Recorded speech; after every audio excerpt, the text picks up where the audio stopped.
നമുക്ക് തിരുവനന്തപുരത്തേക്ക് അടുത്തൊരു ഓർഡറും കൂടെ വന്നിട്ടുണ്ട് കേട്ടോ. ഈ ഓർഡർ എന്ന് പറയുന്നത് ഒരു ഹാമ്പറാണ്. ഇതിൽ ഷർട്ടും വാച്ചും ഒരു A4 ഫ്രെയിമും കുറച്ച് റോസ്, പിന്നെ അതുപോലെ തന്നെ ഇതിനകത്ത് കോംപ്ലിമെൻ്ററി ആയിട്ട് നമ്മൾ കുറച്ച് പോളറോയിഡ്സ് വരുന്നുണ്ട്. ഇത് നമുക്ക് അഡ്രസ്സിൽ പോകേണ്ടത് തിരുവനന്തപുരത്തേക്കാണ് കേട്ടോ.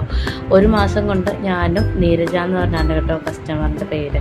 അപ്പോൾ നീരജയും കൂടി ഇങ്ങനെ പ്ലാൻ ചെയ്ത് സെറ്റ് ആക്കിയതാണ്. അപ്പോൾ ആദ്യം തന്നെ ഹാമ്പർ നമ്മൾ ഓൾറെഡി എല്ലാം സെറ്റ് ചെയ്ത് വെച്ചിട്ടുണ്ടായിരുന്നു. അപ്പോൾ ഇതിനകത്ത് ആദ്യം ആഡ് ചെയ്യുന്നത് A4ൻ്റെ ഒരു ഫ്രെയിമാണ്. ഈ ഫ്രെയിമിൻ്റെ ബോർഡർ എനിക്ക് വളരെയധികം ഇഷ്ടപ്പെട്ടു. കാരണം ഞാൻ ആദ്യമായിട്ടാണ് അങ്ങനത്തെ ഒരു പ്രിൻ്റ് എടുക്കുന്നത്. അപ്പോൾ പിന്നെ ഇതാ ഇങ്ങനെയൊരു ഷർട്ട്, അതുപോലെ തന്നെ പെബിളിൻ്റെ ഒരു വാച്ച്, ഇത് രണ്ടും കസ്റ്റമർ നമുക്ക് അയച്ചു തന്നിട്ടുള്ളതാണ് കേട്ടോ. പിന്നെ നമ്മളിത് സെറ്റ് ചെയ്ത് പാക്ക് ചെയ്ത് തിരുവനന്തപുരത്തേക്ക് അയക്കുകയാണ്. ഇതിൻ്റെ ഫൈനൽ ലുക്ക് ഇതാണ് കേട്ടോ വരുന്നത്. ആൻഡ് ഇതിൻ്റെ ഡീറ്റെയിൽ വീഡിയോ നമ്മുടെ ചാനലിൽ അപ്ലോഡ് ചെയ്തിട്ടുണ്ട്. അപ്പോൾ എല്ലാവരും കാണണേ. Thank you.